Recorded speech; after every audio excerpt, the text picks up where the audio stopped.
Véritable success story de la radio Espace Guinée, les Grandes Gueules, détentrices des meilleurs scores radio en Guinée de la meilleure émission talk show, a donné le créneau horaire du départ au bureau et du retour à la maison, récoltant depuis des années consécutives le titre d'émission la plus écoutée en Guinée, toutes catégories confondues.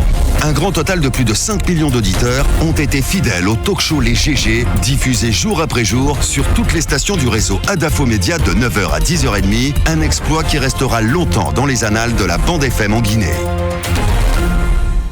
Retrouvez l'essentiel de cette émission tous les soirs en prime, en rediffusion sur Suite FM 99.4 dans la zone de Conakry, mais aussi à l'international. Vous nous écoutez au Gabon, mais aussi en République centrafricaine, à Bangui. Merci de nous recevoir chez vous, de votre fidélité. Dans un instant, on va s'intéresser au secteur de la pêche avec l'inspecteur Colombo qui s'est installé. Les eaux maritimes guinéennes envahies par un type de baraque utilisé en principe dans le cadre de la pêche artisanale avancée. Moussa Moïse donc va nous faire un déballage dans un instant. On s'intéresse aussi à la mobilité urbaine, à ces embouteillages qui nous étouffent depuis le début du mois de Ramadan, avec notre invité qui va nous rejoindre dans la deuxième partie, M. Moussa Djoumessi, directeur général du cabinet Eventus. L'actu, c'est cette concession d'une partie du port autonome de Conakry à la société turque Al-Barek. Loin d'être un long fleuve tranquille, une partie du personnel du port de Conakry, appuyé par le collège syndical, reste toujours vent debout contre le contrat signé par le gouvernement en faveur de la société turque. Le collège syndical du port qui se sent comme poussé des ailes par ce qu'il dit constater avec le début de prise de possession par Al-Barek de sa concession. Cela conforte-t-il sa position? Que dénonce-t-il dans cette concession attribuée à Al-Barek? Cheikh Touré, une grande gueule, il est député mais reste toujours, il le revendique bec et ongle, secrétaire général du collège syndical du port autonome du Conakry. On le retrouve dès le début. La deuxième partie, vos réactions également, c'est promis. Moussa Moïse, bonjour. Bonjour à tous. Ouais, des arraisonnements dans le secteur de la pêche. Oui, vous vous souvenez sûrement du dossier débattu ici dans un numéro des Grandes Gueules, le dossier portant sur l'arraisonnement du navire dénommé le Porto Mayor. C'est un navire qui normalement battait pavillon espagnol, qui a été arraisonné dans nos eaux et qui a été épinglé par des inspecteurs de pêche pour débarquement de produits de pêche illicites. Ouais. Donc l'inspecteur Amadou Bangoura et ses hommes étaient donc à la manœuvre. Ils ont pu mettre la main, le grappin sur ce navire Porto Mayor. Alors, je faisais le suivi de ce dossier. Donc, en me rendant au port autonome pour me rendre compte que le navire Porto Mayor est toujours à quai et que la procédure suivait son cours normal pour que les amendes qui doivent être payées soient versées normalement au niveau du trésor public. À ma grande surprise, j'ai trouvé que là où le navire était, à quai, le navire n'existait plus. Il n'était plus là. Oui. Le navire a pris le large. Le navire a pris le large et figurez-vous, sans avoir versé un seul copec au trésor public. C'est pas possible. Un seul. Je vous jure. Comment est-ce possible? Les Grandes Gueules. Imaginez que dès que l'arraisonnement a été effectué, l'inspecteur Amadou Bonga, qu'on appelle polyvalent, et ses hommes, ils ont fait leur travail, ils ont fait les rapports, ils ont déposé acquis de droit. Le dossier a été judiciarisé. Une décision a été rendue. Mais dans le milieu des pêches, vous pouvez vous renseigner, c'est une décision qui passe assez mal. C'est-à-dire que rendu contre les intérêts de la Guinée, rendu contre la législation en vigueur et même contre les inspecteurs de pêche qui prennent d'énormes risques pour aller en mer et même pour procéder. Quelle instance a rendu cette décision? Les Grandes Gueules. Au niveau de Kaloum. Du tribunal de Kaloum. Alors, vous rappelez certainement du cas de ce même inspecteur qui, à l'époque de Luceni Camara, il avait été pour ce genre d'action. Il avait raisonné un chalutier appartenant à quelqu'un de très puissant. Il a été pour cet acte-là envoyé du côté de Kamsa.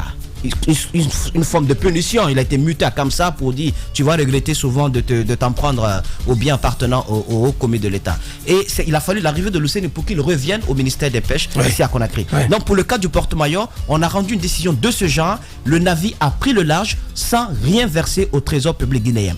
La diplomatie, je me suis renseigné, a pesé dans la balance. On a fait au niveau de l'ambassade, il y a eu des démarches. L'ambassade d'Espagne. Il y a eu des démarches, selon mes sources, qui auraient donc abouti à la libération du Porto Mayor. Je veux juste rappeler qu'un chalutier battant pavillon guinéen dans les eaux européennes avec le même type d'infraction ne s'en serait jamais sorti. Le chalutier aurait été arraisonné, une forte amende, frappé d'une forte amende, et même pour un type d'infraction plus grave, vendu aux enchères ou confisqué. Ouais. Mais chez nous, on fait dans la complaisance. Et quand c'était un chalutier européen, je pense que la Guinée aurait dû sévir beaucoup plus. Pour envoyer quand même un signal fort à l'Union européenne. Exactement. Ouais. C'est l'Union européenne qui nous avait mis sur la liste INN. Ouais. La liste noire des pays tiers non coopérants en matière de pêche. Alors, si un tel chalutier a fait une activité de pêche illicite, mais la Guinée aurait dû montrer qu'elle est maintenant... C'est une aubaine à saisir. Exactement. Ouais. Qu'elle a bien appris la leçon et qu'elle est capable de l'appliquer. Au-delà de ça, ce sont les ressources halieutiques. Vous avez aujourd'hui un fléau qui gangrène l'Afrique, c'est l'immigration clandestine.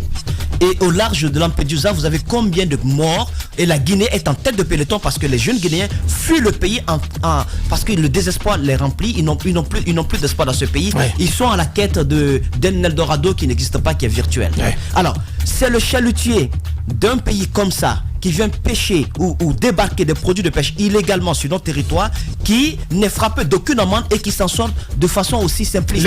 Et après, on se plaint de voir beaucoup de Guinéens débarquer au large de Lampedusa, mais c'est vous qui êtes à l'origine de cela. Si vous siphonnez de la sorte nos produits de pêche, ça n'a absolument rien resté. Et le ministre, avec le chef du département dans tout cela. Je pense que le ministre, il va falloir que vous l'appeliez, je sais qu'il est à l'écoute de cette émission, afin qu'il puisse expliquer. Mais le porte-maillot qui est parti de la sorte, c'est une honte et c'est un coup de couteau dans le dos de la Guinée. Ce n'est pas normal. Ce n'est pas du tout normal. C'est le premier pan de mes propos. Le deuxième, s'il s'agit des barques qu'on appelle, les barques qui sont utilisées dans le type de pêche qu'on appelle la pêche artisanale avancée ou la pêche semi-industrielle. C'est un type de pêche qui est à cheval entre la pêche industrielle et la pêche artisanale. Alors on sera obligé de marquer la pause, Moussa. On va revenir pour parler donc de ce type de pêche, de ce type de barque normalement utilisée dans ce qu'on appelle la pêche artisanale avancée avec l'inspecteur Colombo. On parle là forcément aussi de Marie-Madeleine Dubaté. Et vous savez de quoi ça retourne. Et nos invités qui vont nous rejoindre dans la deuxième partie, il n'y a pas à s'inquiéter. On ira jusqu'au port de 11h. Portez-vous bien. Dans un instant. Véritable success story de la radio Espace Guinée, les grandes gueules, détentrices des meilleurs scores radio en Guinée de la meilleure émission talk show, a donné le créneau horaire du départ au bureau et du retour à la maison, récoltant depuis des années consécutives le titre d'émission la plus écoutée en Guinée, toutes catégories confondues. Un grand total de plus de 5 millions d'auditeurs ont été fidèles au talk show Les GG, diffusé jour après jour sur toutes les stations du réseau Adafo Média de 9h à 10h30, un exploit qui restera longtemps dans les annales de la bande FM en Guinée.